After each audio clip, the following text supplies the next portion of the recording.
We've started live streaming on YouTube as well. Hi, Shrikanji. We have Shrikanji, who's a Sewa International USA's president here as well. We also have our Vice President of Technology, Dilip Ji. Can someone please unmute him and the video?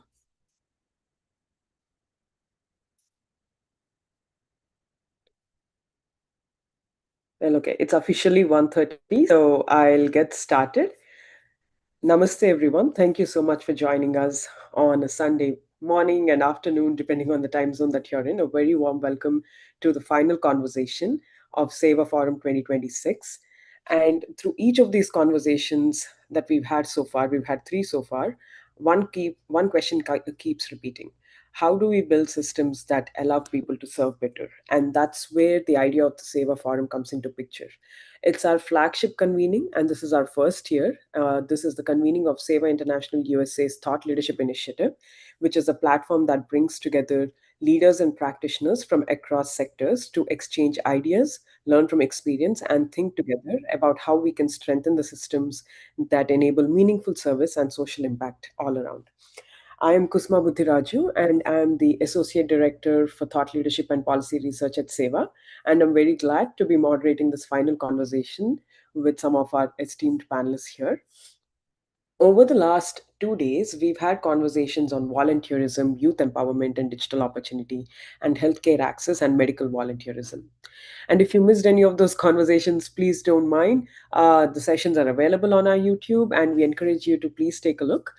And as we come to our final conversation now, we turn to a question that cuts across almost everything that we've discussed so far. It's about how technology is slowly changing the way organizations serve their communities.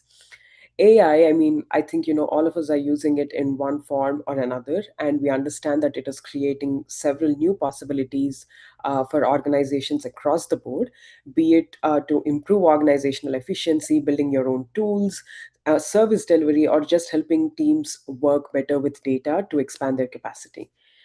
But the ability to use these tools is something that all the organizations need some, I think, help so that they can get forward. So many small and mid-sized nonprofits continue to face a few gaps in digital capacity, infrastructure, and the ability to adopt AI responsibly. But there are also some nonprofits that are doing tremendously well, and Amy has mentioned this to me in our first conversation as well. So, the conversation today is about how the nonprofit sector can use AI and how they have been using AI while ensuring that the trust, human connection, ethics, and the need of the communities that they serve are always at the center. So, the discussion today is around two core themes. And the topic is reimagining service systems in the age of AI, the future of nonprofit management. And we are joined here by leaders working across nonprofit technology, digital inclusion, workforce development, and social impact to explore what responsible and meaningful AI adoption could look like for us in the nonprofit sector. And before I bring in our panel, I would like to invite someone who sits unusually close to both sides of this conversation for us.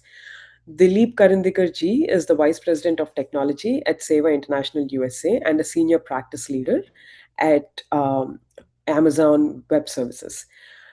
His perspective is very timely and particularly relevant to us today because he encounters both nonprofit technology and also works in the corporate sector at the same time. He came through Seva USA as a volunteer in 2020 and went on to lead the Phoenix chapter in Arizona for about 4 years or more than 4 years. And now he leads the overall Seva USA's technology work at the national level. So he has seen technology from two different vantage points, and he understands what sophisticated technology can make possible at scale. And he also understands the reality of a volunteer driven nonprofit like us, where technology has to work across all our chapters. We have 46 chapters across the country, across programs, and across different levels of technical capacity, and ultimately prove its value by making it easier for people to serve. So that distinction matters to this conversation here. And this conversation is about building better systems for service and also looking at some of the amazing technologies that some nonprofits have built that the rest of us can learn from. Dilip ji has been working on exactly that question for us within Seva, including how we can use technology to strengthen volunteer coordination, donor management, communications, events, reporting, and organizational capacity.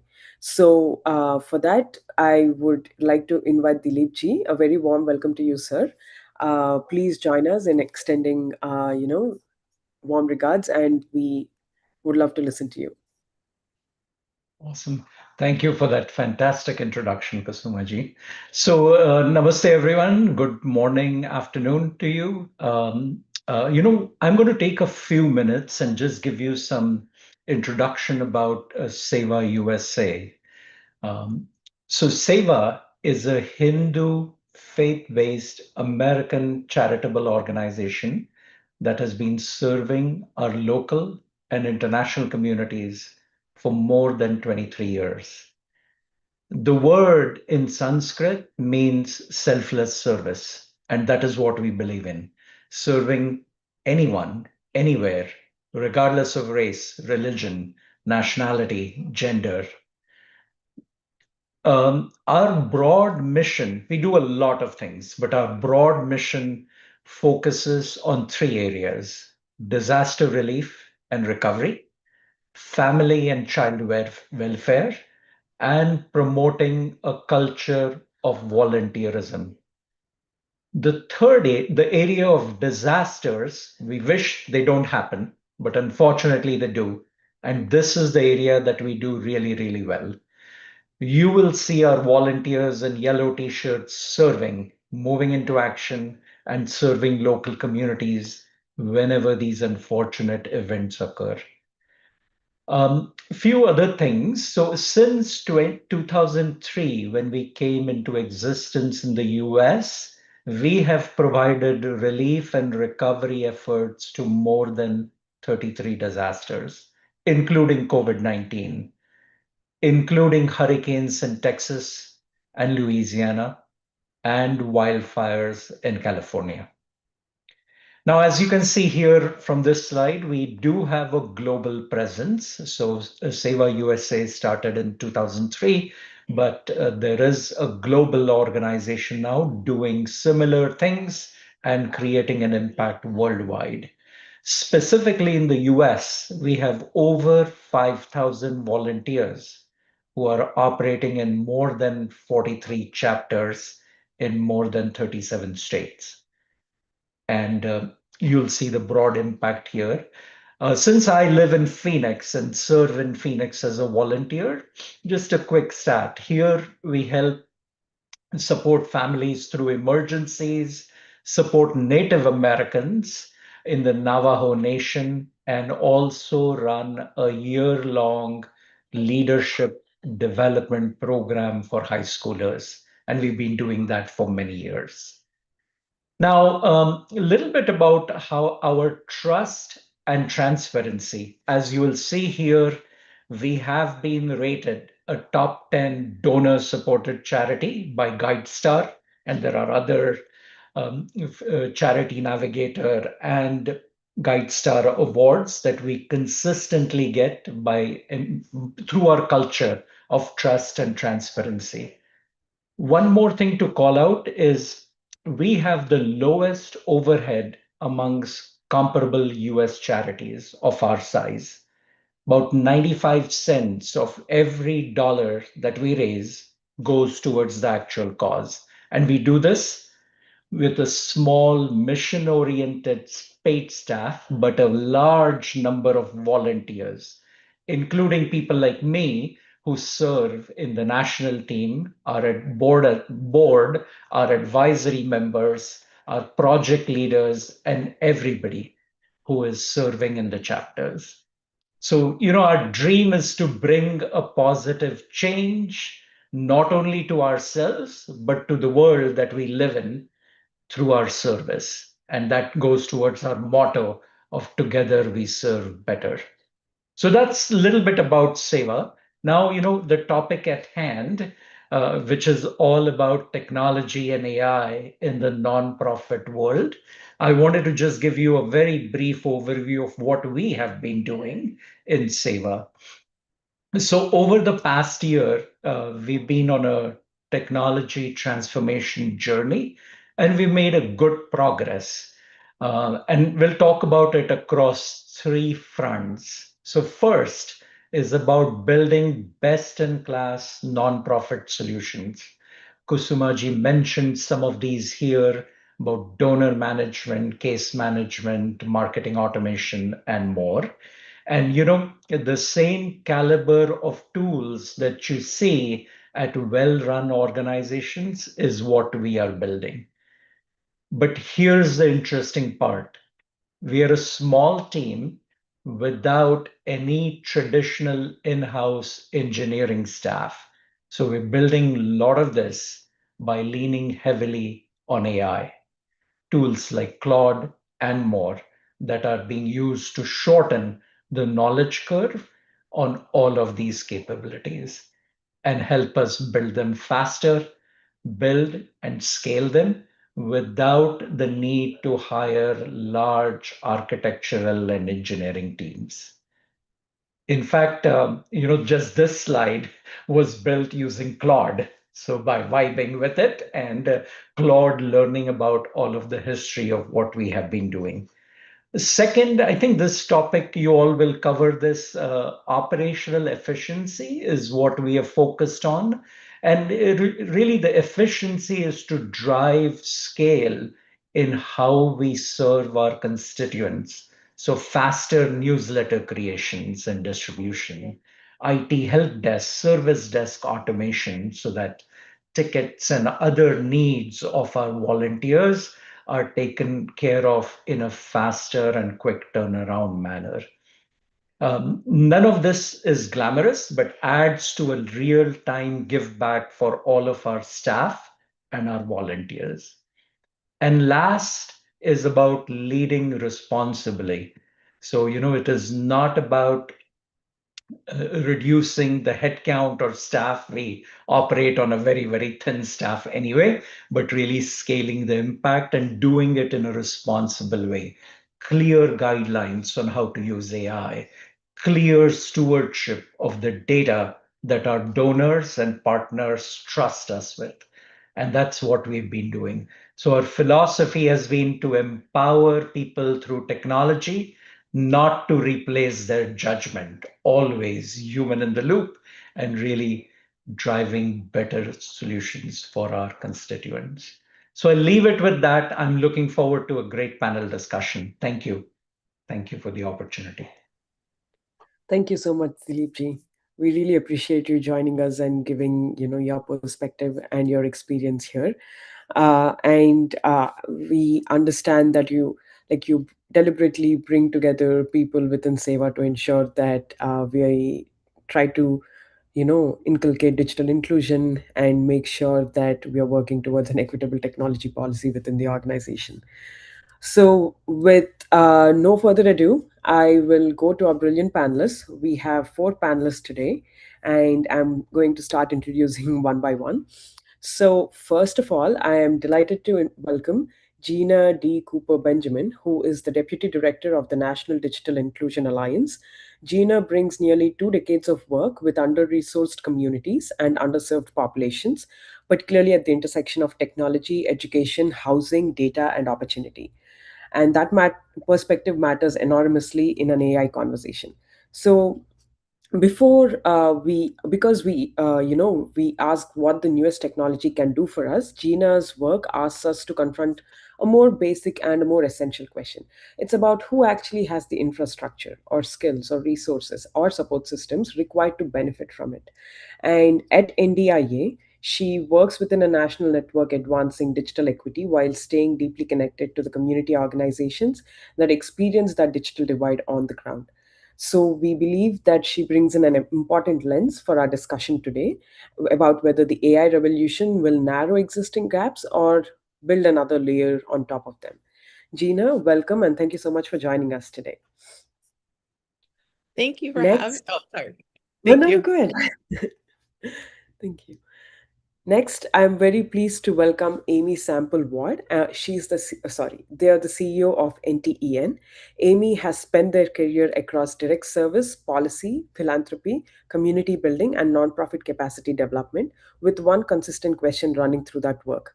How can organizations use technology skillfully and equitably in service of their missions? That question has become more and more consequential with the advent of AI. Amy was among the contributors to NTEN and the Institute for the Future's AI Framework for an Equitable World, which asks organizations to examine AI through assessment, impact, and intervention, including what goes into these systems, who experiences the consequences, and where accountability ultimately sits. And if you just even hear about it, it's so beautiful, like her entire work. Uh, their entire work. I appreciate that framework, and it does not begin by assuming AI is either the solution or the threat. It begins by asking organizations to make better decisions. Amy therefore brings us directly into the governance question at the heart of the session about how does a nonprofit know when AI belongs in the work at all and when responsibilities follow once it does. Amy, thank you so much for being with us today and a warm welcome to you. Thanks, Isma. Next, we are delighted to welcome Winnie Wu, founder of CanWorks, which is a workforce development nonprofit based in Toronto. Winnie's perspective gives us a different entry into this conversation. CanWorks works with students and new graduates trying to make the difficult transition from education into employment while also working with employers who are seeking talent.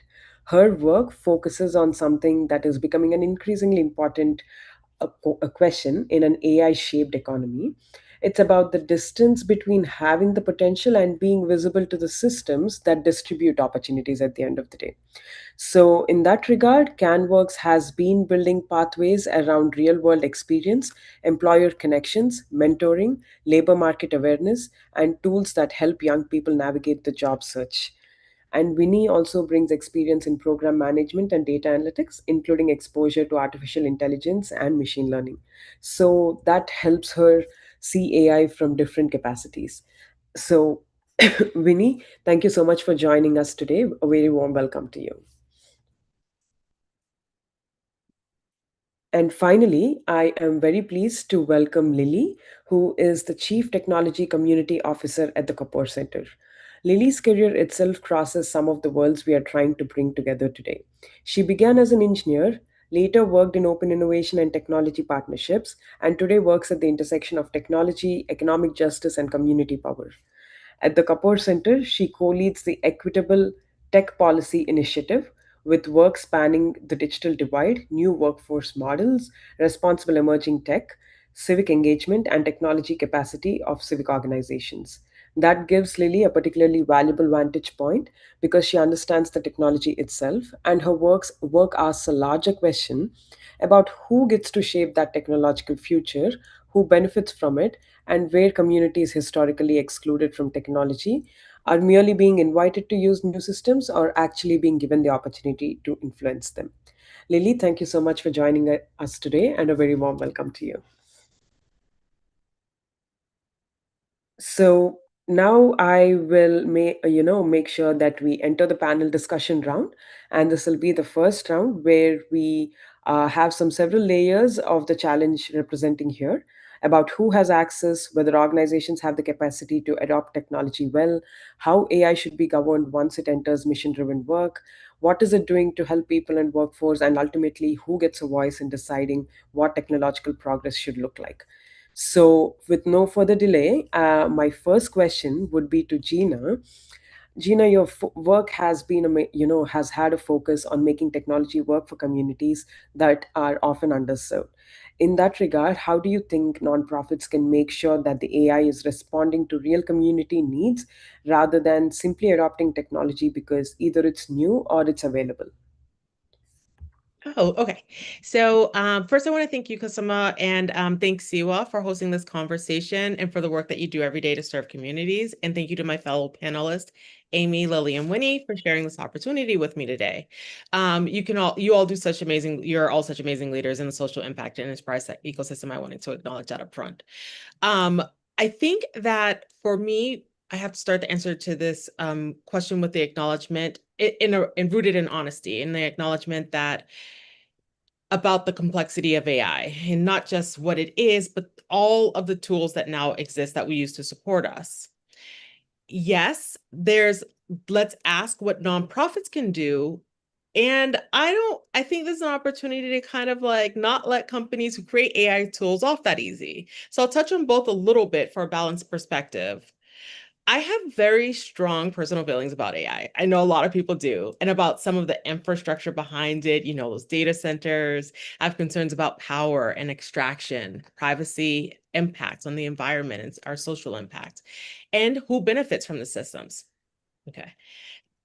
At the same time, I acknowledge that I benefit from AI tools. So I take the time to learn AI. I use it as a tool, and I use the tools in my personal and professional productivity suite. And I think that my strong feelings about AI and my own use of AI can absolutely coexist, even if they're in conflict a lot of the time. You can, and I'm saying this because I want everyone to understand, you can have strong feelings about AI and still prepare yourself and your community for the practical reality of it. So that's an important distinction for me. I don't think the answer is either like everyone jump headfirst into it. Everyone, you need to get on board. I would never put that pressure on community organizations or community members. But I also don't think like saying AI is problematic and kind of just rejecting it altogether is also the solution.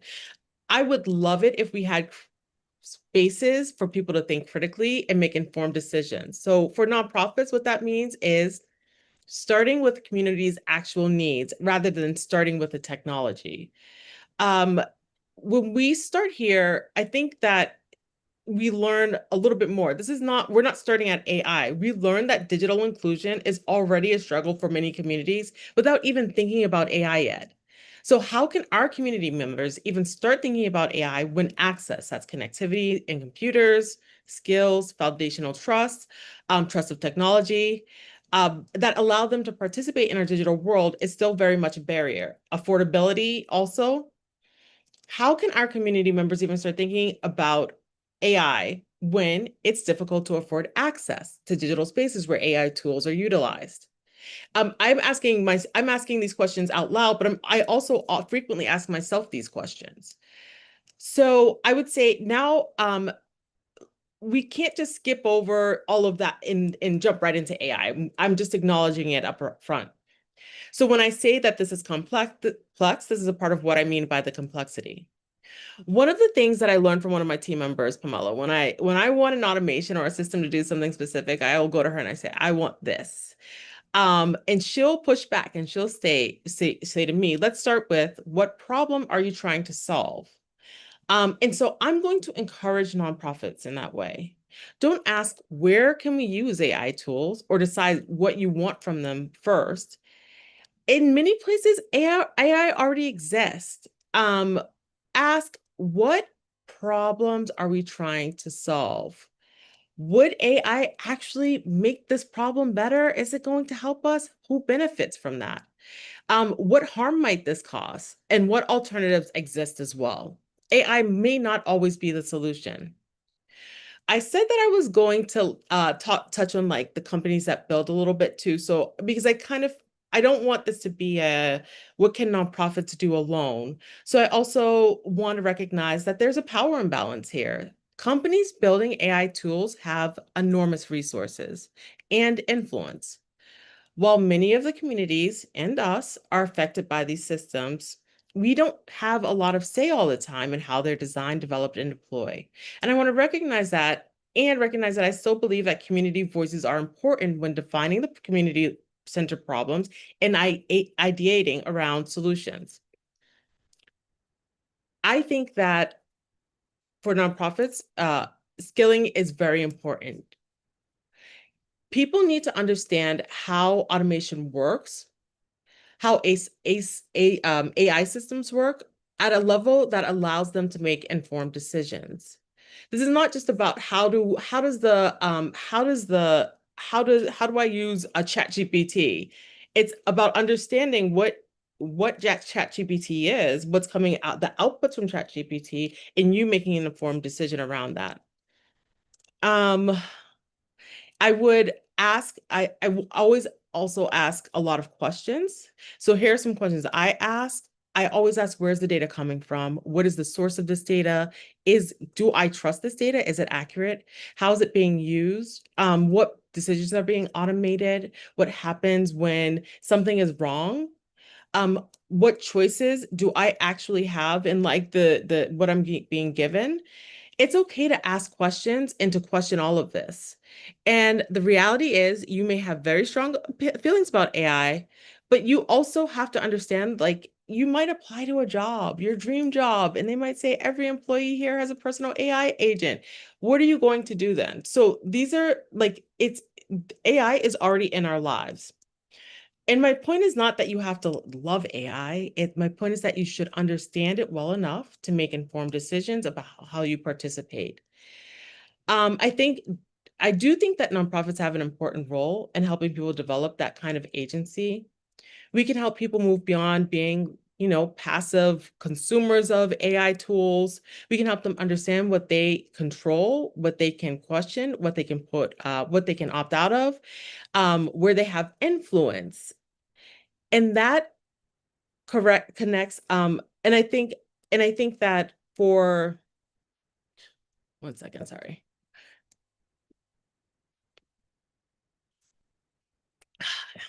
My voice is a little dry today. My throat's a little dry today, so I just want to take a drink of water. Um, so I think that, and I think that connects directly to how I think about the digital divide. At NDIA, we talk a lot about digital equity and digital inclusion. I didn't get a chance to give that rundown to you guys, but we talk a lot about digital equity and digital inclusion. And for me, equity is about much more than access. It's not simply whether someone has a device or broadband or an AI a tool or an account. It's about whether people have the knowledge, skills, and agencies and voice to participate in systems that increasingly shape their lives. I know that this is supposed to be a question directed at nonprofits, but I want to be clear, in order to get to the nonprofits, we have to start with those creating the tools. They have to be responsible and inclusive in their creation and deployment.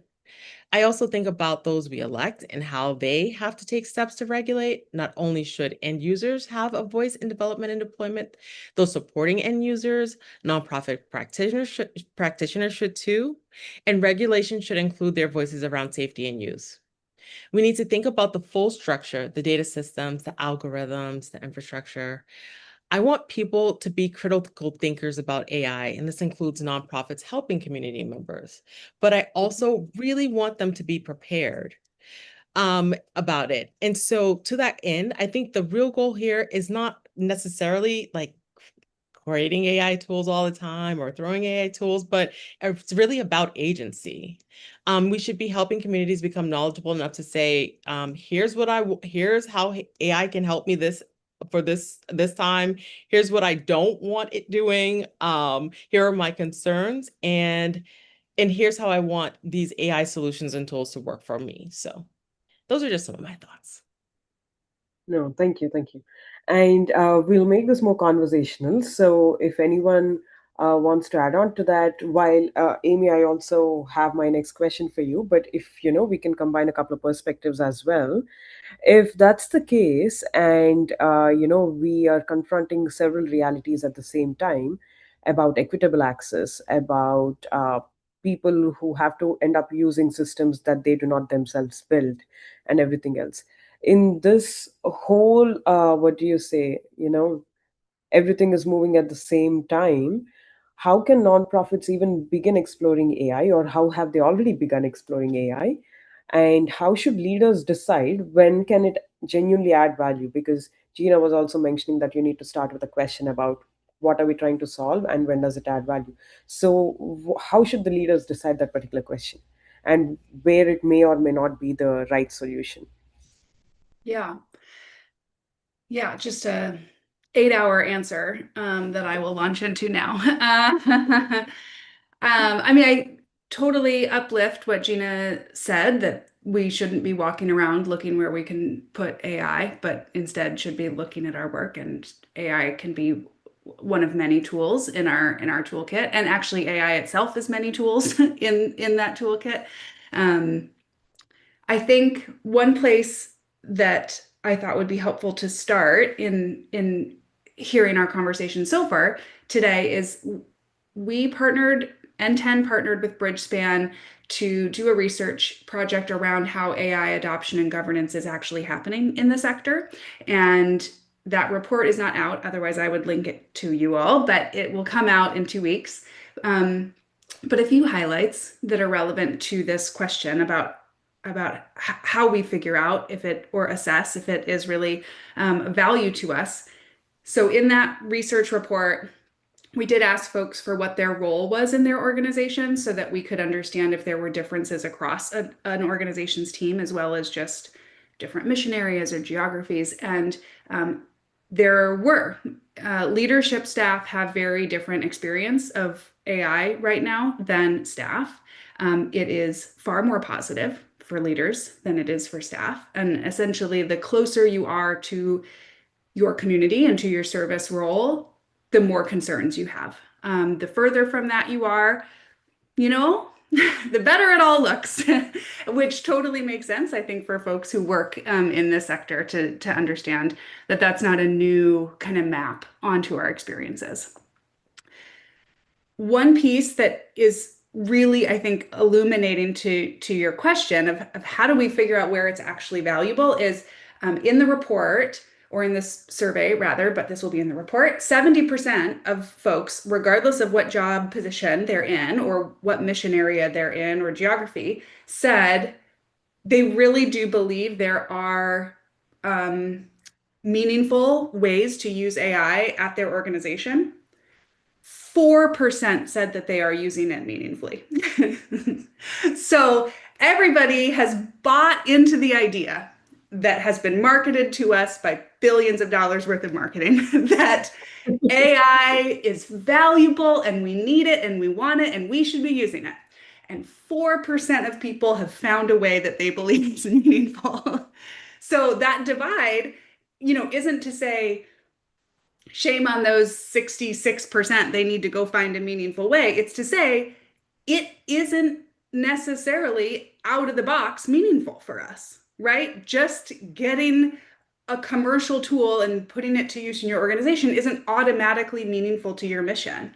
And the counter side to this, when we asked folks what are the barriers to it being adopted or for you finding ways that maybe you want to use this in a meaningful way, the top two barriers: budget to actually pay for tools that are secure and private and locked down, and the training for our staff to know how they could build up their skills enough to then guide that meaningful application. That's also not new or necessarily surprising that those would be the top two barriers, right? Staff capacity or interest or all those other pieces are not the bigger barriers. That exists. It's really the resource, the human time for training and the budgetary allocation to ensure that we aren't just taking whatever is free, but really building internally or investing in tools that we really want to use. So I think those two pieces, I just want to say from the beginning, as far as like our interest and then actually how it's landing in our organizations. The other piece that I would add is kind of before we enter AI into the chat here, what N10 has seen for 26 years is that technology is often something that organizations, I will say, struggle with, not because there aren't smart, incredible folks, but because we are told from a funder that technology can't be part of a grant, even though the technology systems are how we run the program that grant is funding, right? That we're told we're not smart enough to, ask questions of that man behind the curtain. How dare we ever question the commercial technology market? Well, that doesn't serve us to then have tools built in our interest, right? And that we've been told for a very long time that we're not technologists because we work in nonprofits, that we couldn't possibly build something ourselves, right?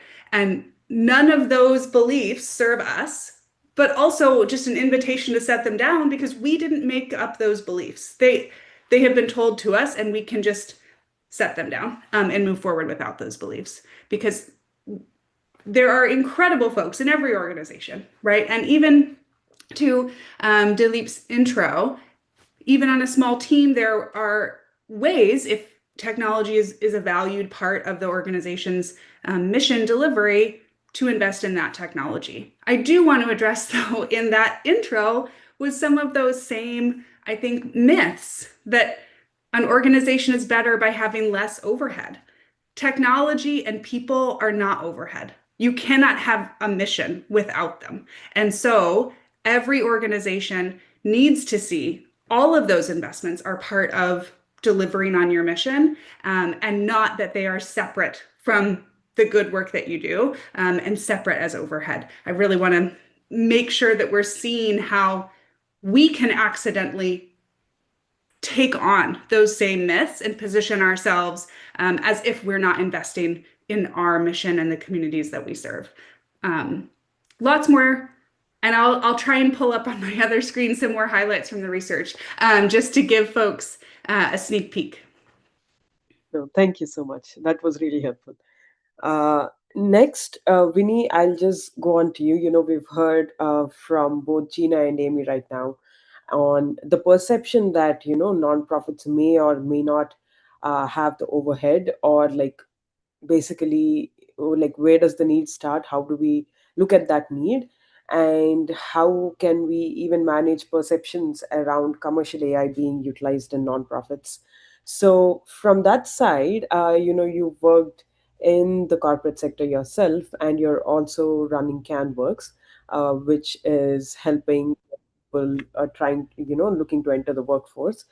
Do you think AI could help nonprofits address some of their workforce and capacity constraints? And if so, through your work and through your experiences so far, and any other work that you've done, where do you see the greatest opportunity for that? Yeah, yeah. And I think to start, I do want to echo what Gina said. I also have very strong feelings about AI. In fact, for the longest time, I feel guilty if I use ChatGPT, because I just think about the water consumption, the impact to the environment. And I also worry about being contributing to AI advancement, displacement of workers. So I had a I continue to have very strong feeling about AI. But just like Gina said, I also know that in order to serve the people I want to serve, I cannot not use it, not learn about it. But it's definitely about how to know enough to make the right decision. Yeah, I just want to share that. I think that is really a big part of how I approach AI. And coming back to your question about the great opportunity, and I do believe AI definitely has great potential to help us to overcome the constraints we typically have, right? But I think the real opportunity is not simply using AI. I think Amy already pointed out. I also came upon very similar research. It's something that was just done this year, a benchmark of more than 300 nonprofits, and less than 10%, similar to Amy's finding, right? Less than 10% of the organization adopting AI within the nonprofit sectors are actually seeing their teams finding benefits by using AI. So, and that's why I'm saying that it's not about adopting your AI, but it's about, and it's certainly not about doing more work with less people. To me, it really means that in order to fully realize its potential, is to be using it very intentionally. I think Gina earlier talking about, and I think everybody touched upon a little bit, right? When is AI the right solution? And also, we really have to ask ourselves, right? Is that what are the problems that we are trying to solve? What are the people that we are trying to help? And are there better alternatives, right? And even let's say making sure that our adoption really leads to impact. And I think by just asking ourselves the question, oh, how many people can we eliminate if AI can help us to save 10 hours a week of work? Because AI is taking care of some of the administrative tasks for us. I feel that's a wrong question to ask how many people we can eliminate. It should be that what can we do with that 10 hours, right? Can it be that more time spending with our clients, more time with donors, more time developing partnerships with other potential partners, more time mentoring our younger staff, our interns, and or spend more time with our community, understanding have their needs actually evolved, right? So I think to me, the biggest opportunity is not AI adoption. I think that's where even Amy's reports will also show that. I think that's where people are getting it wrong. It's about being intentional, turning its productivity potential into greater mission impact. And it's definitely not about having less people, doing more work. It's creating more capacity so we can do work that truly matters. Fair enough. Okay.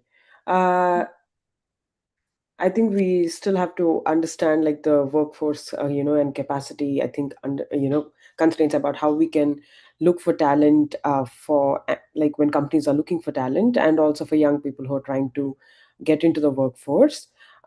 Next, Lily, I have a question for you. And this also, Amy brought up a great point from their experience.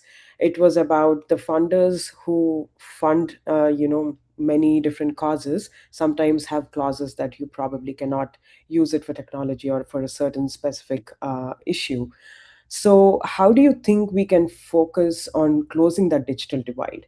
And what roles can funders or any other technology companies involved in this process play in helping nonprofits build that digital capacity or lasting digital capacity rather than giving them simply access to new tools? I think we are all agreeing here that just getting access to a bunch of 10 different tools is not going to help you at the end of the day.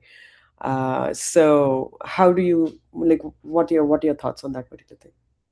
Sure, definitely. And thank you so much again for the invitation. For those that may not know me, Lily at Caper Foundation, I'm the Chief Tech Community Officer there. And I wanted to start there because I wanted to share the work that we've been doing. I've been there now for a little bit over a decade now, officially this year. And a lot of these issues that we've been seeing, right? We've been so focused on racial equity and technology and making sure that the communities that have been left out of the design, the development, the ownership get an opportunity to continuously be the owners, be the ones that are able to guide and have ultimately that agency. And so, short answer to your question, but I'll give a little bit more detail. It's like the access to the tools as we're seeing right now, that's a super easy part, right? Because all these companies, the .orgs of the world have many years and decades of being able to create different models that have made a lot of these tools accessible at lower cost at different tiers with capacity building. And now it's being supercharged with some of these new Gen AI capabilities on existing things, right? Some of the organizations here, whether you were using Gmail as an example, you already got pushed into a lot of these tools, whether you opted in or not, because the types of the service agreements that you may have had, right? So there's a lot of that already taking place. And I think that, from the sentiment that we've been discussing is like, there's also a huge distrust coming in as we're seeing some of the ways, the use cases that we're seeing, especially also in the media, but the disparate impacts, right? And so, which means that this moment requires a much more nuance, a continued opportunity to learn together and making sure that we're also having these types of questioning, right? And making sure that these narratives are not being taken down from PR marketing, but it's actually for us, our responsibility to have a critical lens to making sure that we're protecting, empowering the communities that we're trying to serve. And so access to the tools is the easy part, but the ownership and agency is where I want to focus more, especially where the specific type of AI that most nonprofits are utilizing, which is Gen AI, right? So there's a lot of types of AI, from physical to the visual to the generative text and so forth. And right now, the Gen AI part is what's being leveraged the most, right? As we're trying to, from the conversations that we've had. And so a lot of these models that I mentioned in the beginning, where, folks are able to get either free access or credit, or they're able to build it. The challenge, though, is as we're, looking at the inside the organizations, we also have to look at the tech debt that's been, taking place for over a decade. There's a lot of organizations that they just didn't either lean in, have the resources, as Amy shared, because there's always been funding gaps of how can we help a lot of these organizations be able to internally build that skill, the fluency, and the resources and the infrastructure to be able to use it safely. So then that way they can build it, they can, serve as many of their beneficiaries as much as possible. And so I think that that's something that has to change. And I'll just tell you from a funder's perspective, there's another report that we supported through the Center for Effective Philanthropy that just shows also that this balance of where funders themselves are at. A lot of these folks that work behind the foundations are also new to this type of technology, right? A lot of them may not have like the background that I have, that I came from technology, where I was able to work in the lab and build. And so sometimes for a lot of folks, that's also a hesitation, like, wait, I don't understand this. Let me understand and create a framework, let me create a strategy and then deploy. The challenge is that at the same time, the speed of that, of philanthropy, has to completely change as well in order for us to better serve our communities, in order to better be able to help put the resources into the hands of the communities that need it the most, and especially some of the leaders. So just a few high level of what we can do going forward. And the Caper Foundation, I'll drop it into the chat, is we have our Caper Responsible AI principles that help guide our work, both on grants, investments, strategies, and policies. And number one is we got to remember this about people. So fund the people, not just the tools, which, and I want to start there because you want to make sure that as we think about what does responsible AI adoption look like, we got to make sure that we're supporting the staff, right, of these different organizations, not on just like, how does this tool work? What do we do? What are some of those use cases that we can use it quick and fast? It's actually starting using this time and opportunity to really start to question, what have we been doing that's worked? What hasn't worked? Are there gaps? Are there overlaps? Are there opportunities that we can also help embed our values and mission into a governance? So I think starting at what is your organization's AI governance? How do you want to apply it? Why do you want to apply it? When? And when should you not apply it? And I think that that's another part that we want to make sure that we can encourage ourselves and say, like, wait a minute, this isn't a tech issue. This is an AI issue. I don't feel comfortable. Maybe we don't use it. And that's okay. And that's part of your agency as a leadership team, as an organization. The second one is making sure that we're funding the infrastructure and not just one-off projects. And I think this is going to be an important part where we get into more of the implementation. As we're seeing where AI is at, right? It's not magic. We talked about the water, land use, especially the energy, then the models, how they've been trained. But there's this layer where it's the hardness before you even get to some of the validation of like whether this having disparate impacts or not, or even to the application levels. That's where a lot of the ownership right now is going to get decided. And Mozilla CTO has a really great perspective on this, which is like, we should be the owners, not the renters. Because as we all continue to develop these types of technologies, some of these nonprofit leaders and staff and communities working together are the best ones to solve those problems, not these outside tech companies. So why can't some of these nonprofits also build their own technologies? Why can't they be able to use that and have that infrastructure that they can also then collaborate as a shared public interest, right? Which takes me to my third point.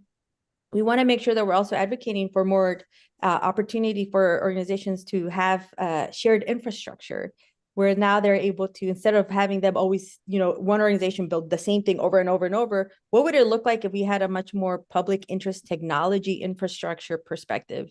We're all working on really complicated systemic issues. One organization is not going to solve it all. We need to be working as a collective of systems. And I think this gives us the opportunity, these types of conversations really give us the opportunity to pause and say, like, okay, this is beyond just efficiency creation, right? Yes, you can use your donor, you can use your messaging, you can use your staff managing, your volunteering, digitizing. There's a lot of ways that right now that a lot of organizations can get accelerated. But that part of that was just basic digital infrastructure, just basic data hygiene. Now it's like, wait, if we want to start to talk about agentic AI, what are some of those big decisions? What are those types of, governance conversations that aren't being had? How can we think about doing this work even fundamentally different than what's been in the past? And I think that those types of conversations need to be had. So then that way folks are not reacting to a new tool, but folks can decide, well, what's our agency? How do we want to design? How do we want to build? Which part of this do we want to own and not? So I think that's, I think, to me, an important opportunity in making sure. And, I'll just put it here as an example. Not that it's a good example, but OpenAI technically started as a nonprofit. Let's just think about that. And I'm working on the investigation part of, how all this become. There's a set of funders that have been staying on top to make sure that conversion of that is proper.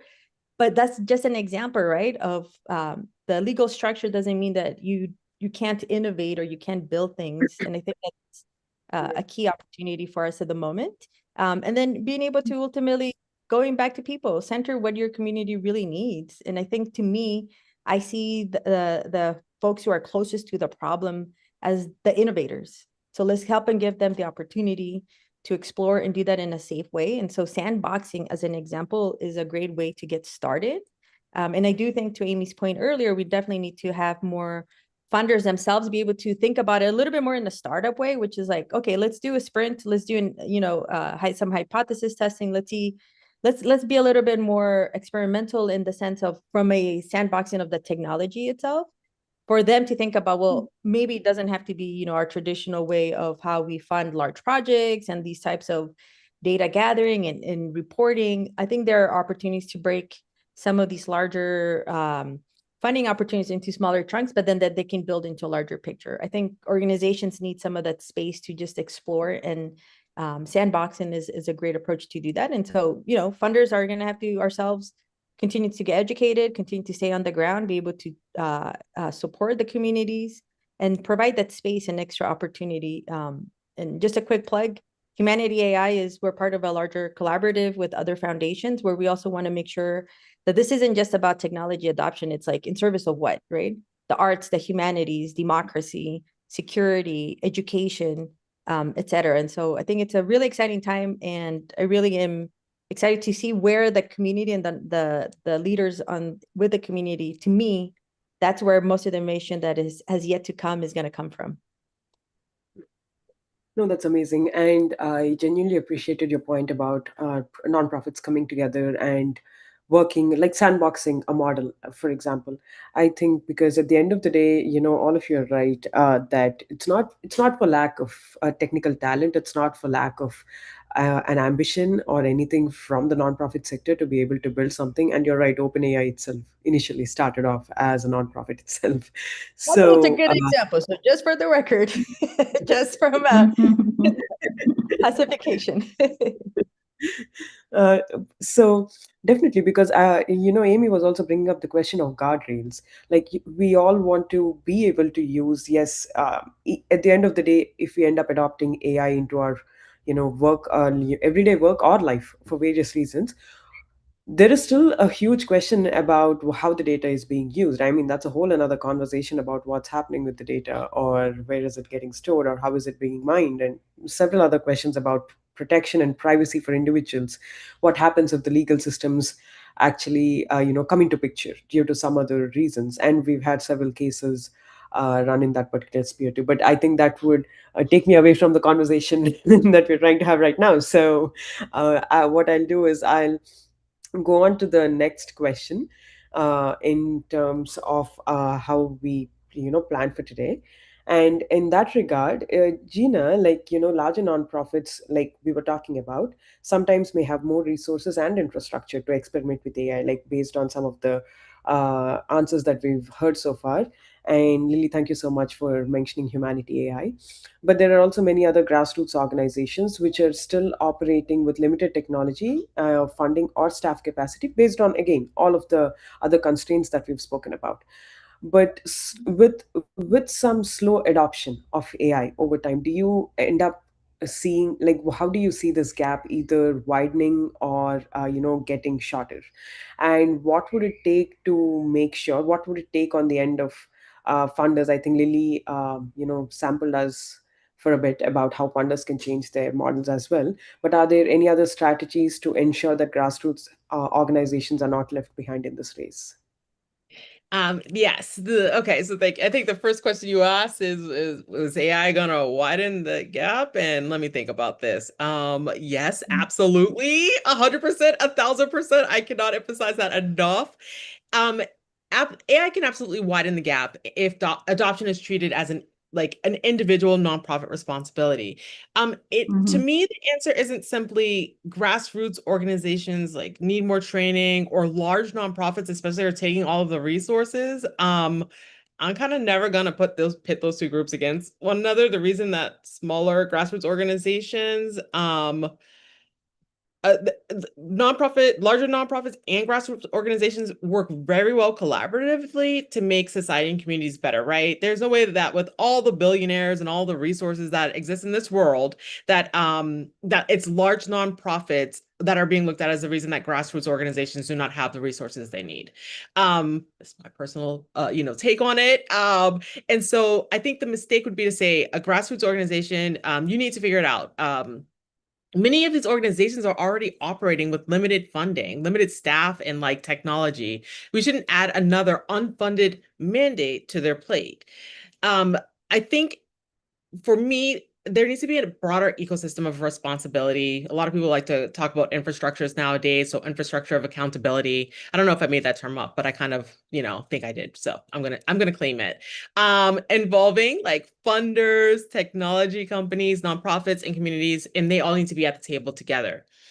I think I don't have all I don't have all the answers, but I think there are three levels in which I want to approach this response a little bit. And the first is capacity. So we need to help nonprofits understand the impact of AI and where it can genuinely add value. We don't necessarily need nonprofits or large nonprofits or grassroots organizations to become AI companies. I get it. It worked for OpenAI, and questions there, right? But we don't need all nonprofits to do that. Or to spend like scarce dollars, experimenting just to keep up. Though innovation's important, but also I want to emphasize dollars are scarce. The question should be, what capacity do organizations actually need? And sometimes that answer might be an AI tool. An AI tool might be the solution. Sometimes it's better data infrastructure, more reliable other technology tools, shared technology platforms, cybersecurity even, or simply having enough staff, to Winnie's point that she raised earlier. That means flexible funding for technology training, experimenting a bit, and then evaluation, not just program funding, but funders should pretty much, and I think this is across the board, be more flexible for funding to support innovation at nonprofits and grassroots organizations. So that's one aspect of it for me. Another is responsibility. And I said this earlier, it can't all be placed on nonprofits. That whole load can't be replaced on nonprofits. Technology companies have a responsibility here as well, in my opinion. So the models that we are all using are built on enormous amounts of data, knowledge, language, content that we have collectively created.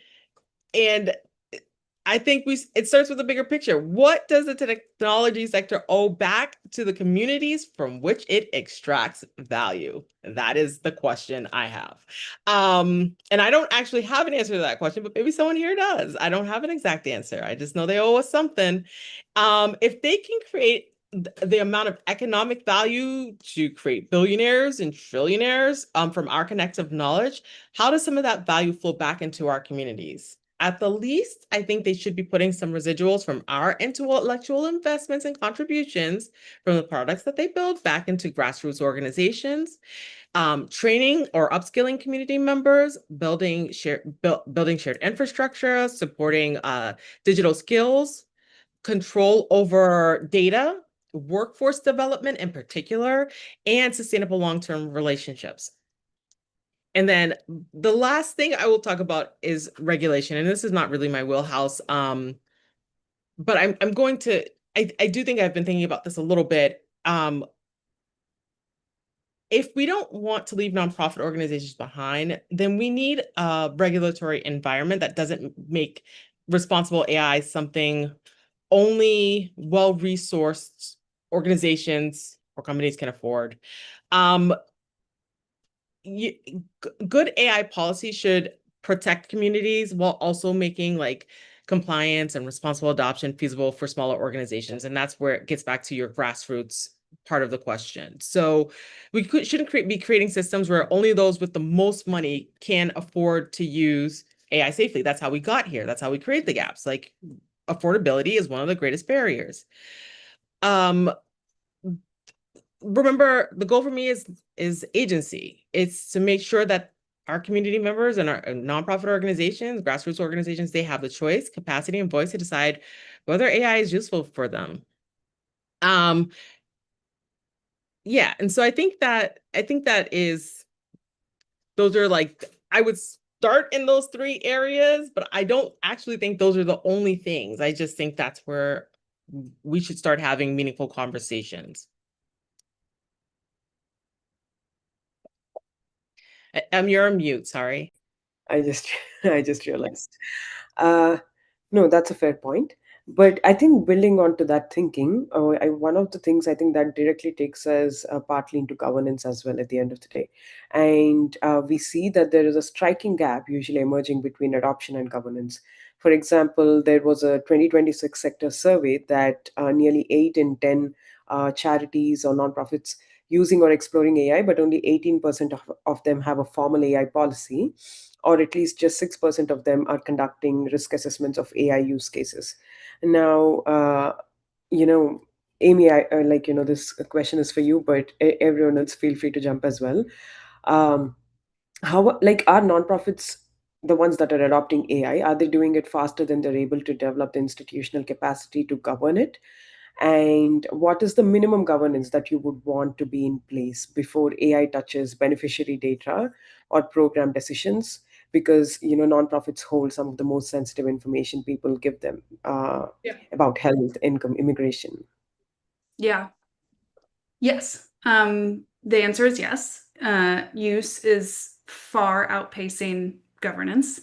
I'll put in the chat link that as a resource hub, there's lots of free things there, including policy templates and guides and things from other organizations, just a general go-to.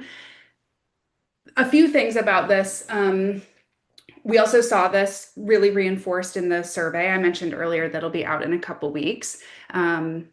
Lots of folks are saying they're trying it. There's shadow use, which ultimately doesn't necessarily mean it's nefarious. It just means that it's use without policy and ungoverned use. And that is rampant in the sector. Again, not because there was some intentionality to do it that way, but because the governance piece is just not keeping pace with folks trying different tools.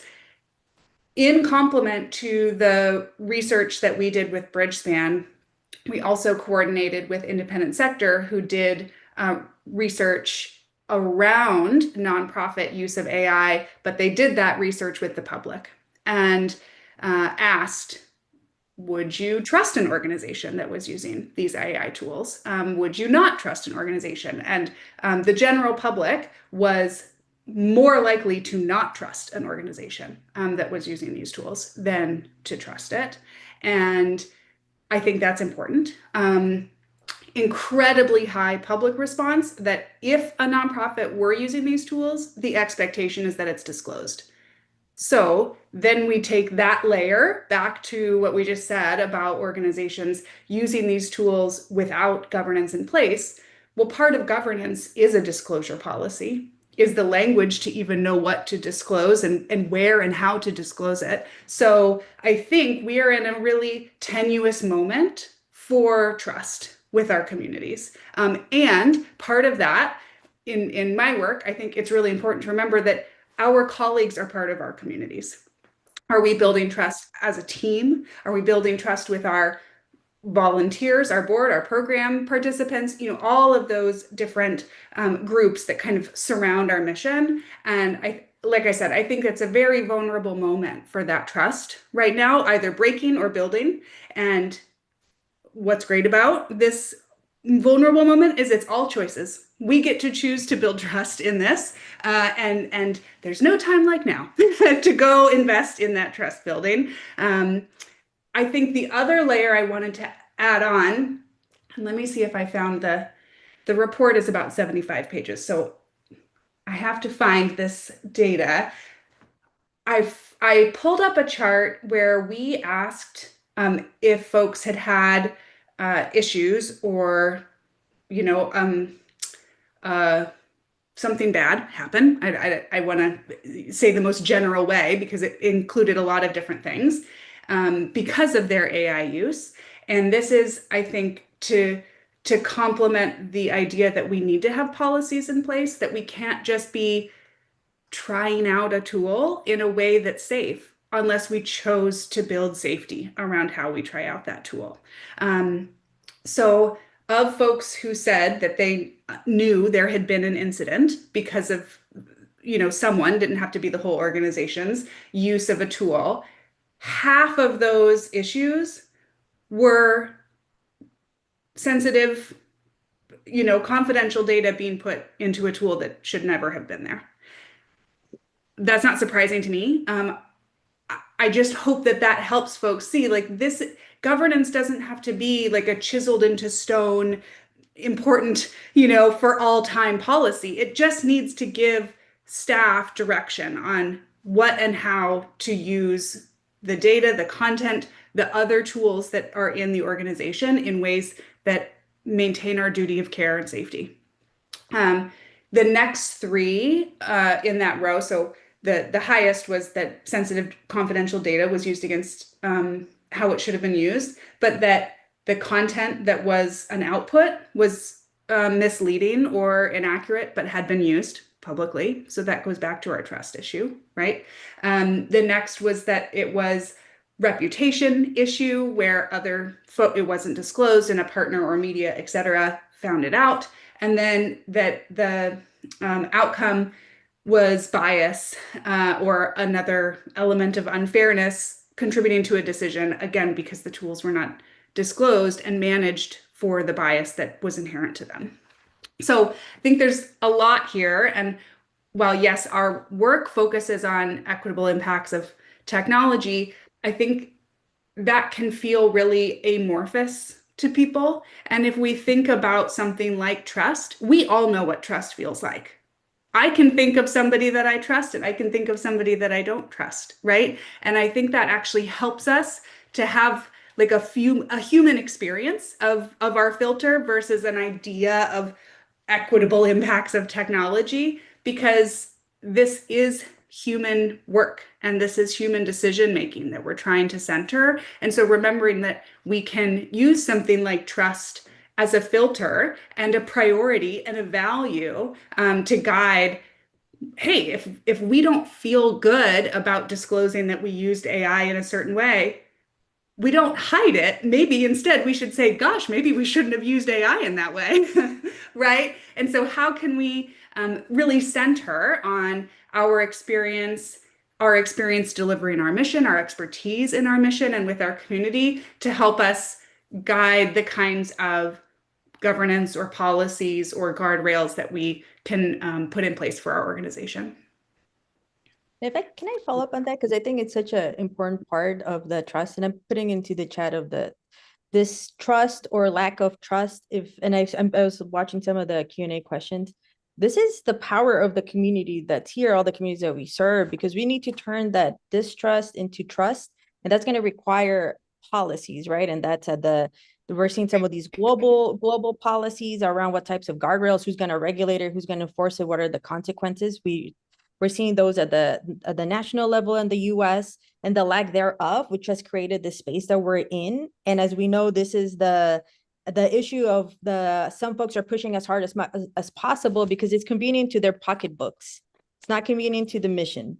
And so we got to be able to have that pause and have those protections. And then when we now, the lack of guardrails being set at the federal level have now gone to the responsibility of the states of trying to create some protections. I put in a resource here of an example of an organization we support called Tech Collaborative that is looking at these types of issues. And Amy, specifically, they did some polling on the trust and distrust. And as we get even more nuanced by issue areas, at the foundation, we look at everything from research, computer science, education, K through 12, all the way through who's building these alternative gap closing types of startups and companies that are alternative to the big tech options, to then looking at the opportunities and policies to making sure that these governance are also being set in place with teeth, right? That folks are able to do that. And then now we're seeing the shift from the state level to the community level to the municipal level, where now a lot of these decisions that have, when you read the headlines of where some of the backlash on AI is coming from, of course, data center is top of mind for folks, but do folks know that a lot of these decisions,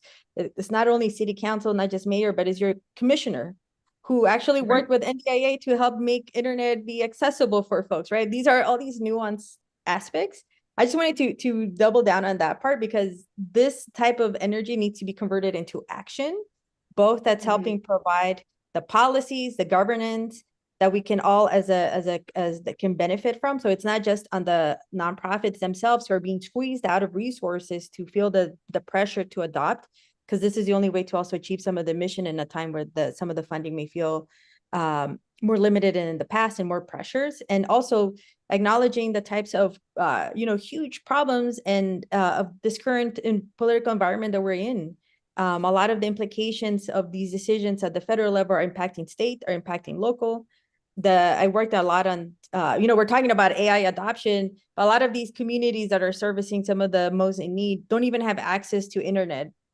We don't have the infrastructure, let alone also being able to have the right cyber and safe infrastructure. And so a lot of it goes into what are some of the alternatives there for new investment? What are our asks in this moment to be able to leverage the opportunity to invest and redesign the infrastructure that we want with a community first perspective? And it's okay, again, to say, no, we don't want to use it. And if anything, that's the negotiation that at the moment we need to help codify it and help educate our communities. So then that way they do have a say in how this gets applied and where some of this money also goes to. So I think that's, just wanted to double click on Amy, what you shared, because I think that's super critical. Yeah, and just to tie it back also to a word that you used in your first question that I want to tie to this trust piece, is that it's not just organizations kind of like positioning or posturing for trust externally over there to our community, but we can center and value agency. We do have agency. Even if it is being marketed to us as we have none and we have no choice and we must just click accept and start using a tool, that is not true, right? We do have agency. And the more we, I think, focus on that and talk about that, the better, as part of trust building within our teams and with our communities, but also that there's a real opportunity for governance to reinforce that agency. At N10, because we have so many organizations in the US, but around the world that are in our programs, we've had the opportunity to hear from just so many different folks who are putting a policy in place and, email it to us and ask for feedback. We're not the arbiters of what is a good policy, but, so many folks share with us. And we've actually seen organizations build concise policies that include, what we're going to prioritize, what we're going to value when we make these decisions, not necessarily here's already the decisions. We need policies that are flexible. Technology continues to change, but we've seen organizations put in there, we are going to value agency. And if a tool doesn't let us have the agency we expect and need, then we will not be using that product. And I think that's such a valuable way to reinforce, not just to an individual staff person, but to one of the questions about, well, who are we to blow against the wind? We're just a small nonprofit. When we say we expect to be able to be in control, all of us have the opportunity and the agency to say that. And the more we I think, take that on and are willing to say, actually, this tool doesn't serve us because we don't get to continue our agency here, that is a really important signal to each other also as other organizations. No, that's great. I think two of the points. Yesterday, we had a panel on youth workforce development, and we had one of our panelists was part of the team that expanded broadband access under previous administrations, and he was mentioning the same thing about how even today broadband equity is has not been achieved. So at the end of the day, when I think half of the communities are running at a different pace, while there are still a few of them still struggling to achieve even broadband access, continuous broadband access, and basic internet in some parts of the country or many parts of the country. Like it's hard to it becomes a much harder conversation about not just about sorry, someone was coming in.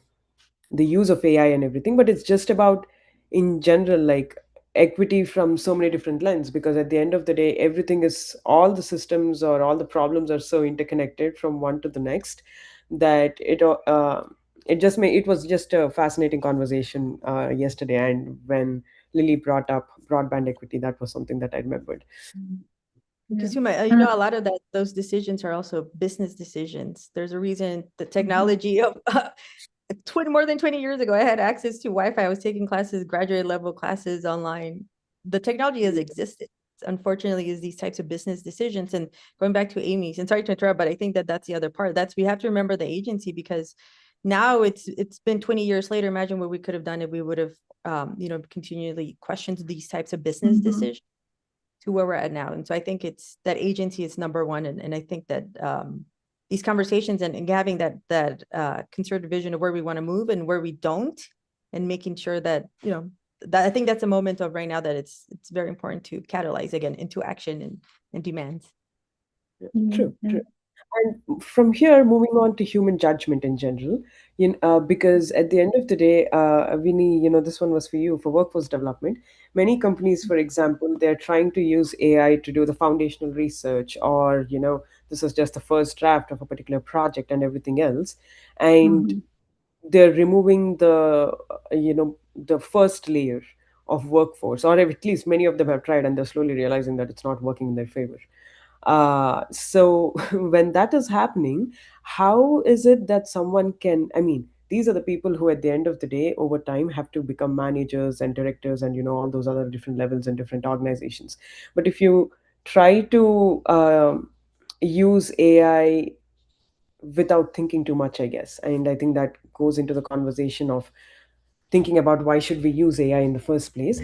How do you think organizations should work around it? Like basically create, like draw the line between using AI to increase capacity inadvertently and later causing issues in the workforce development pipeline.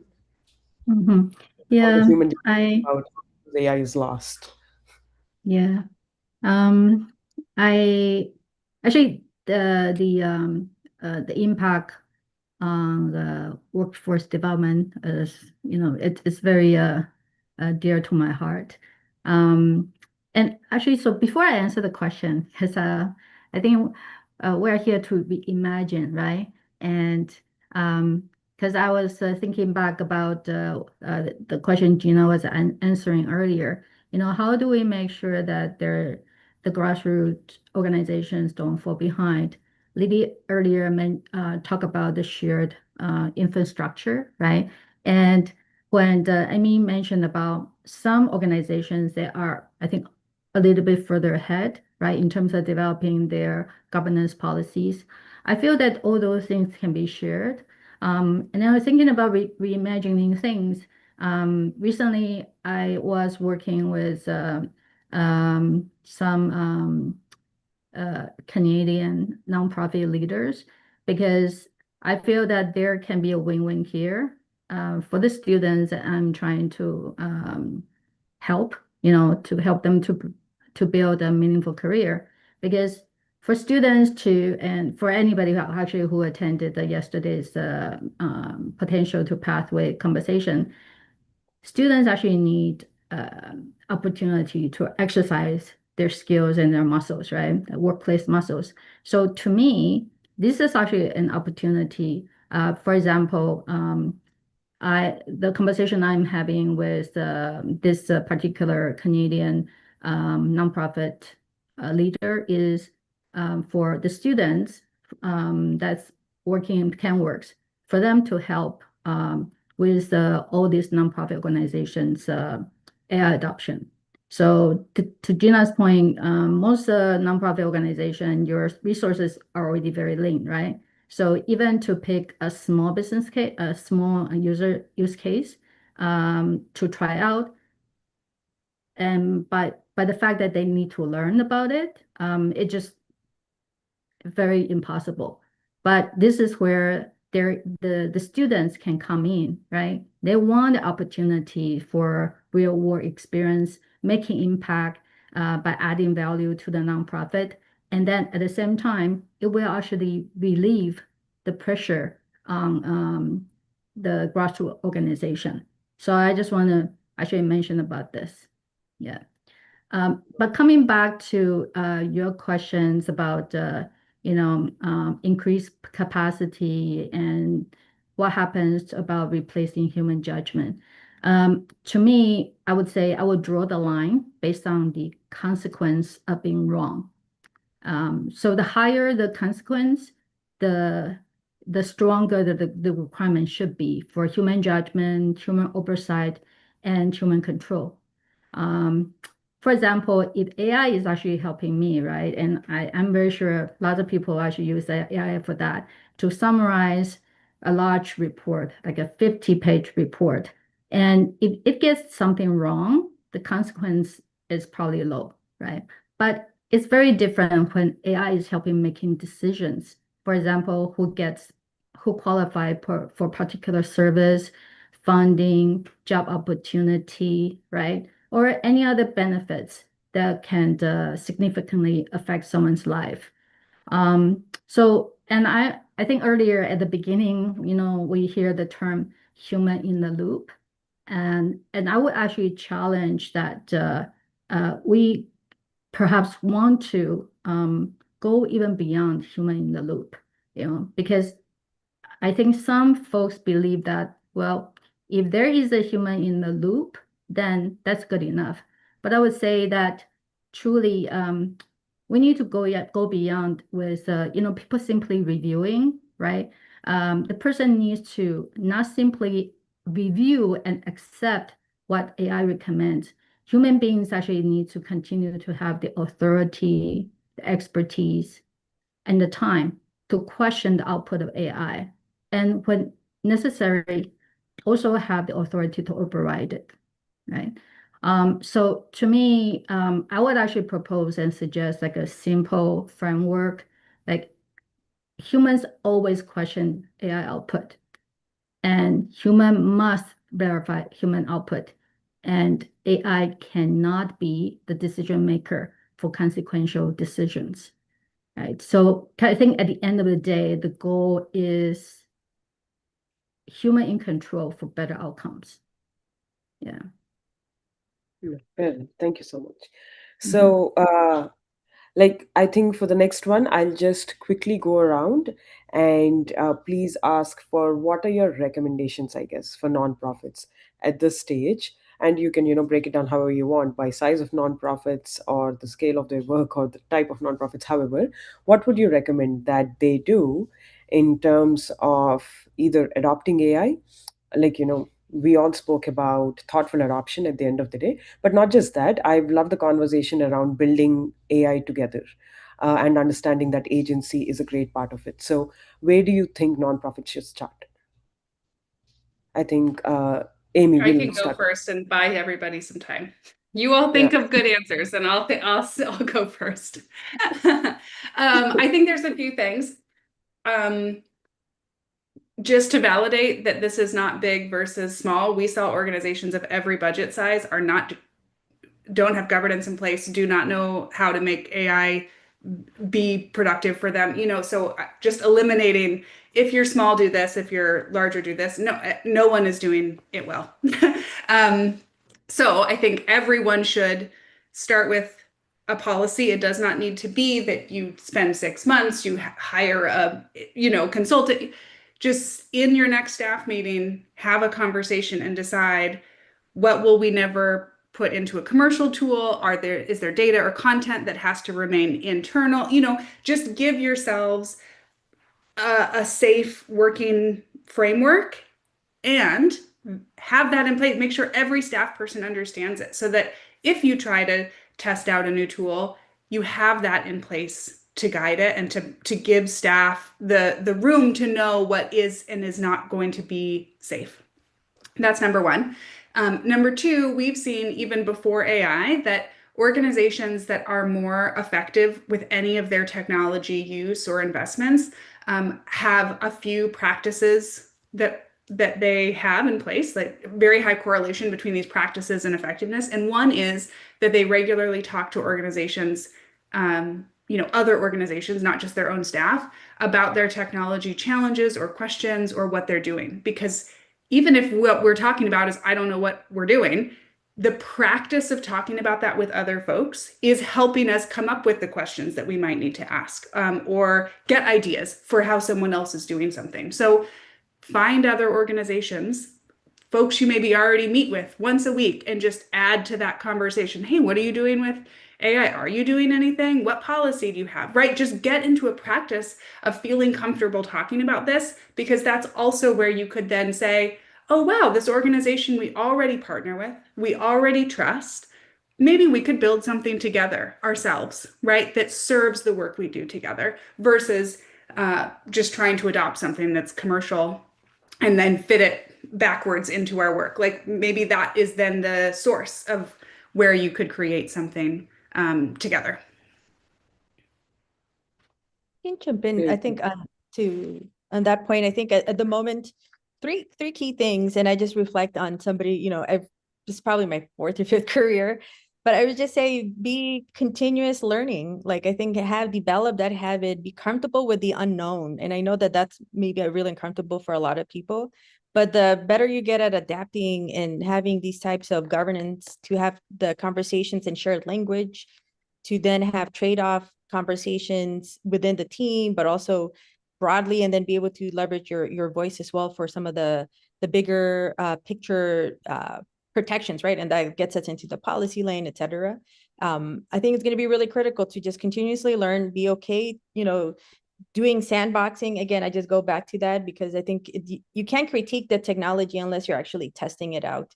And I would say that where we're at, if you were asking me this question a year ago or maybe 2 years ago, I would be like, hold up, wait. Like all these models, there's like, the hallucinations were off the wall. Like they were, using a lot of more energy. They're getting more and more efficient. Now we're like in less than a year, we're talking about agentic AI and agent orchestration type of things. And so it's moving really, really fast, and there's new language that's coming in. And I think it's, at the end of the day, it's like, there's going to be even more and more and more, right? So making sure that you're mentally prepared for that. Sure, let it all come. However, your specific values as humans and people, that's what we got to make sure we're protecting. And I would say that this moment is not a moment just for the technologists. If anything, this is the moment that we need everyone, right, to be coming in, whether you're an educator, parent, student, to funder, to organizational leader, et cetera. This is a time to have the conversations, because some of these guidelines and rules are being, as how fast it's moving and how fast folks are adopting, we're kind of starting to get locked into certain things. So we got to make sure that we also have the opportunity to protect, as a quick example, your data, right? That's one of the issues here. I would say nonprofits right now have the most important asset, which is making sure you're protecting your data. All these models eventually are going to start to get a point where they're like, we need more data. That's why you have folks like now recording stuff with videos and like trying to create new ways. And it is an important opportunity for folks to make sure that it's protected, but it's also an opportunity to create something new, create new values, et cetera, but making sure that it's being done safe. So I would say, think of that in a sense of like that startup mentality of how can we leverage this timing to also just rethink of all the problems that you've had, like which ones do you think, could benefit from some of this. The technology has advanced. It is a little bit safer in some cases. We still need to have a lot of benchmarks, but also take a look at that continuous learning thread. we didn't even get to talk about it, but like the open source, right? Like right now we're at a bit real important moment of like this open source versus closed source. What's the leverage for making sure that we can also make have more transparency, have more observability, have more audits that can then help us know whether some of these technologies are really saying what they're doing, right? And so I think that there's a lot of opportunity, but it's going to require, folks that are multidisciplined, that folks that want to continuously learn, and making sure that we have our values clear and say what we do not want to do and don't do it. And then there has to be truths that we got to make sure we're holding ourselves as accountable as society, as good stewards of some of these resources, and as well as push back in a lot of the power and the narrative. And so I'll leave you with that. And, I'll put more resources there from the Caper Center, like the responsible AI principles I shared, but we also have examples of leaders like Dr. Tim Nagibru, who leads DAR, and how they're also building alternative tech and sharing the type of infrastructure ownership from the hardware itself to the data. And so there's a lot of new opportunities, I would say, for new types of models and new types of structures, and even types of collaborations that nonprofits can have, perhaps new types of entities that can get created. Maybe there's an opportunity for, if there's 20 organizations working on the same thing, maybe it's an opportunity for folks to collaborate more. And maybe now it's the resources can get multiplied, but the mission, it's also being multiplied into a degree. So thinking, what's the moonshot for the next 5, 2 to 5 years? I wouldn't say I would love to say a decade, but this stuff is also moving. But let's do that exercise. What is what's the world that you want to see in 2 to 3 years, and what's the world that you want to see in 10 years? And let's put the energies towards that.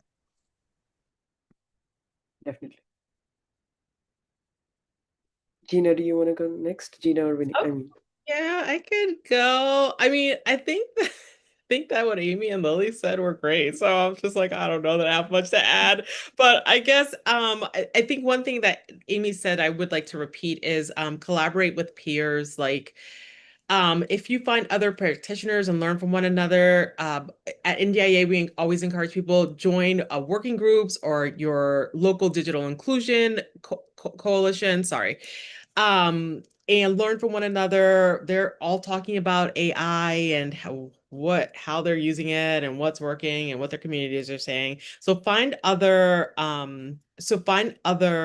practitioners and talk amongst yourselves. You'll always find a friend in the nonprofit sector. So, and actually NDIA has a list of affiliates. If you're looking for some place to start, you can go to our affiliates list. Understand what's happening at the policy level, the federal policy, local policy. I'm not going to get into it because I hadn't planned on it and it wasn't among the questions, but NDIA has been, kind of wrapped up in some a lawsuit with the federal government, specifically the Trump administration, around funding that would help with some of the stuff we've talked about today. So because taking away funding that is meant to serve communities is absolutely not right. And so understand what's happening at the federal level, the state level, and local level in your communities. Collect data and share the data. I think data is so important. And sometimes data looks like a bunch of surveys, and sometimes it's just stories from your communities. So storytelling is as much a part of the data collection and data dissemination process as the quantitative pieces of data collection as well. I just I will say this. And I know that we've said this in different ways, but I don't think it hurts to say it again. The digital divide is not solved by giving everyone an AI tool. It's solved by making sure everyone has a meaningful way to participate and access services, have their needs heard and met. The evolution of technology is going so quickly. I will add one more thing and then I'll pass the mic.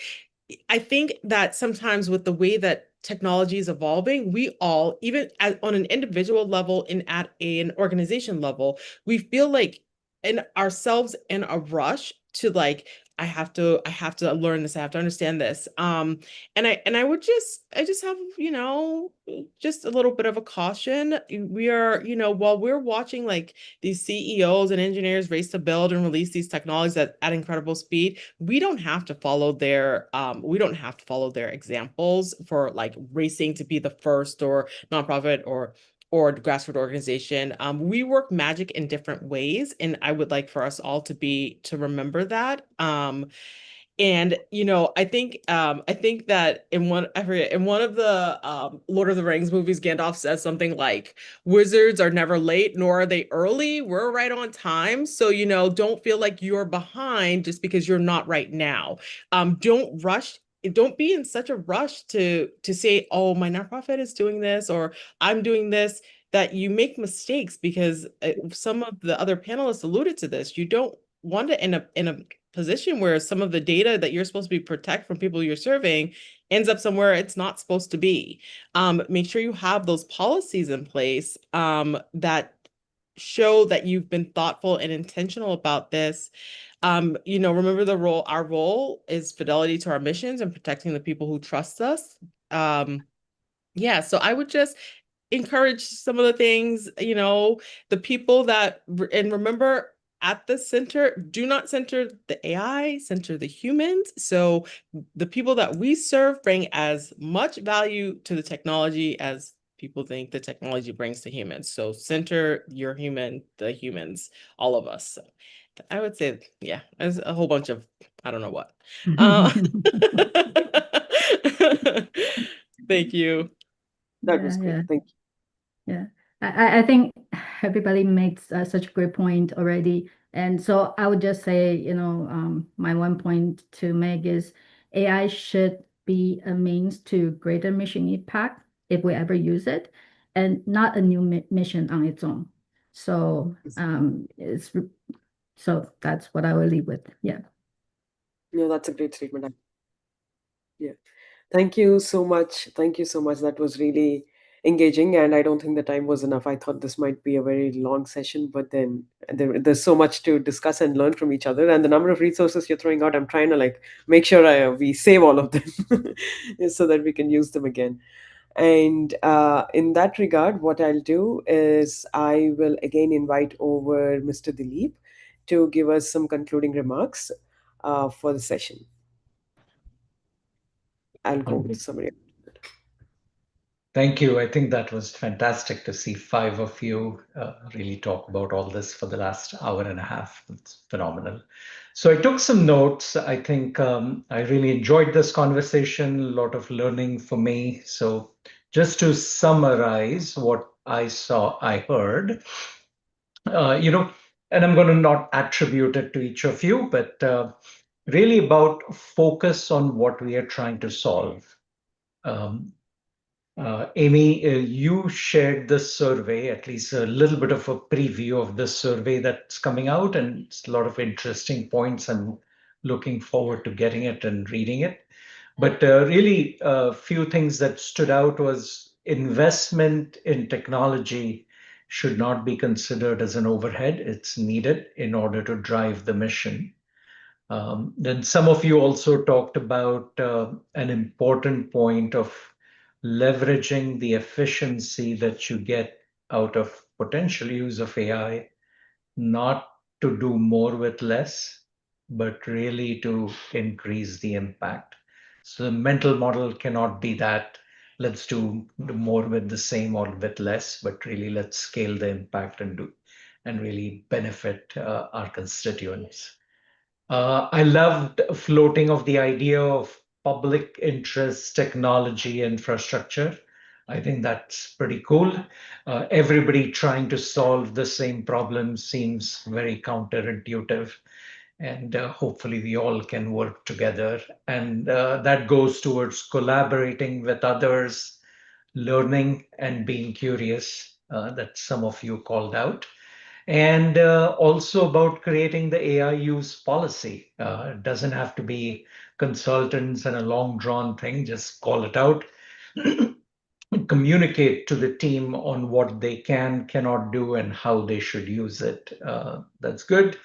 Lastly, don't use AI for the sake of AI. That's not the mission. It's not about building an AI company. Our mission is to serve and create an impact. So, loved it. Thank you. Thank you. Learned a lot. Thank you for the insights, and thank you for taking the time on a Sunday and doing this with all of us. Much appreciated. Definitely.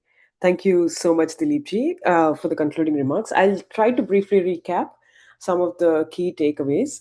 Uh, and so, at the end of the day, nonprofits exist partly because markets and governments do not serve every community at the same level. But yet, the AI systems that nonprofits are adopting are overwhelmingly being built by large technology companies. But that builds an interesting contradiction in asking commercial technology designed elsewhere to mediate some of the most human and community centric work. So it's because nonprofits hold extraordinary knowledge about grassroots populations that we work with, and that technology companies may or may not understand. But this knowledge should enter AI development, not like data is yes, but also in the form of decision making power and agency that many of our speakers have alluded to today. And funders and AI companies, we should also support nonprofits to participate if and when required at all places if possible in product design, red teaming, evaluation, and governance, rather than merely probably donating licenses after products have already been built. And especially because meaningful co-design at the end of the day means that you're involving community organizations early enough to shape the problem that's being solved, and the architecture that's being built, the safeguards that are being designed, and the outcomes that are being measured. So, inviting organizations later or after the decisions are made uh, is more of an afterthought rather than a consultation. And nonprofits also should recognize the collective power that they hold as a sector at the end of the day. Their relationships with communities, their domain expertise, data, and public trust, it definitely gives them leverage. Is there more that nonprofits can do in terms of governance and everything else? Yes, but I don't think that's true to nonprofits. That's true to all the organizations that are utilizing AI, regardless of what bracket of the entire industry that they fall into. And the leverage here for nonprofits should be used not only to negotiate for better tools or something, but to shape how AI is built, advocate for appropriate policy and guardrails where we can, and insist that communities at the end of the day retain agency over technologies that increasingly mediate our lives in every single way.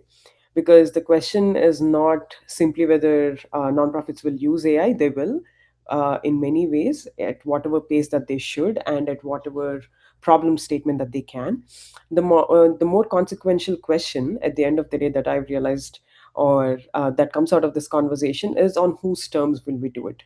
So in that way, the nonprofit sector should not enter the age of AI merely as a customer, but as a stronger constituency with knowledge and leverage and a voice.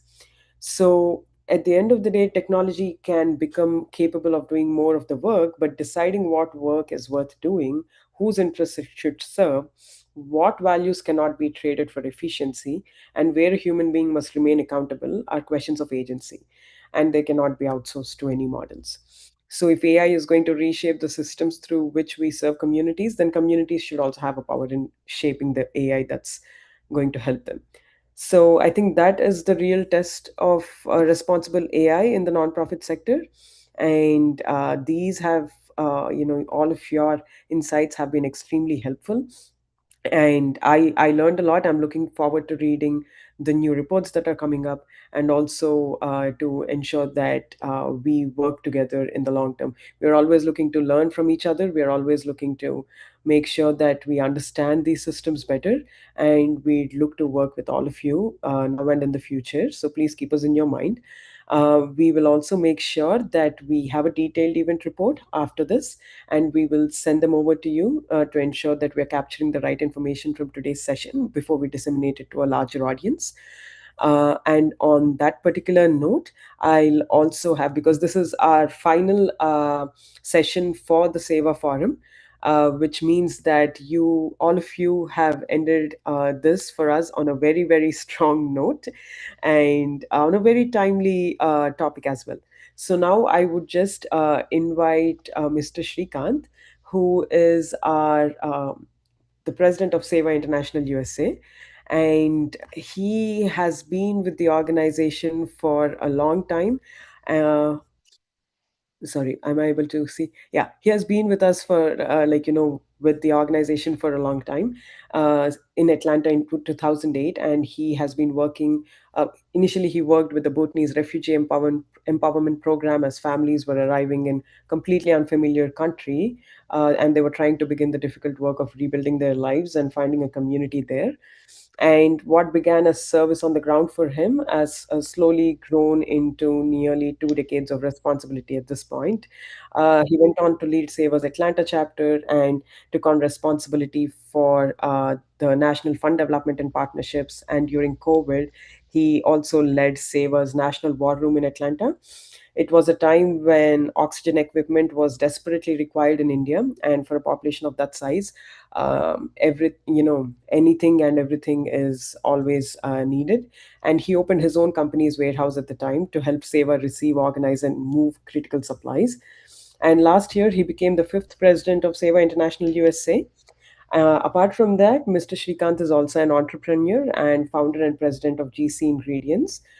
And he feel like what feels particularly relevant to our conversation today is something that he said about Seva's own growth. As we become larger and more structured, the relationships that we build throughout our entire journey as an organization and as people is extremely important, because at the end of the day, collective bargaining that we were talking about is what can move the needle for everyone together. So, with that in mind, I would like to invite Mr. Shrikant to close off the forum for us, sir. Namaste, everyone. Thank you, Kusmaji. My sincere appreciation to all our expert panelists, participants, partners, volunteers, and everyone who has been part of this Seva Forum 2026 over the last 2 days. As we bring this forum to a close, I would like to take a moment to reflect on what we have been able to bring together. Over these last 2 days, we have engaged with questions around nonprofit sustainability, youth opportunity, healthcare access, and responsible AI. What has made this forum especially valuable is a range of experiences and perspectives that came into these conversations. Personally, I was in more than two of these forums, and I've thoroughly enjoyed. Today, different perspectives, amazing. So more than 15 experts and over 100 stakeholders joined us from across the government, philanthropy, nonprofits, healthcare, education, workforce development, technology, research, and community organizations. We were very fortunate to have panelists from institutions such as the US Department of Commerce, the Aspen Institute, the American Heart Association, America's Service Commissions, UC San Diego, and today, as you have seen, right now, N10, K4 Foundation, CanWorks, India, along with several other organizations. But beyond the names and numbers, what has mattered the most is the quality of the conversations. We have heard from people who are working very, very close to the communities, building institutions, addressing challenges on the ground, and thinking very seriously about what needs to be changed. That is really what Seva Forum was meant to create, a space where experience can be shared openly, different sectors can learn from one another, and conversations can lead to new ideas and stronger collaboration. This year's conversations have been especially meaningful as we reflect on the United Nations International Year of Volunteers and the role volunteerism continues to play across every sector of the society, whether it's in the healthcare, youth development, disaster response, community service, or nonprofit leaderships. Volunteers are often the bridge between the institutions and the communities they serve. For the policy research and the thought leadership team, this Seva Forum also marks the culmination of much of the learning and engagement of the past year. At the same time, we see it as the beginning of a very long journey, one in which research, practice, and diverse voices continue to come together in a service of stronger communities. My sincere appreciation once again to every expert who generously shared their experience, every participant who contributed to these discussions, and the entire policy research team and volunteers who worked behind the scenes to bring this forum together. We hope to carry these conversations forward continue building these relationships, and come together again with new learning and strong partnerships. Thank you and namaste again.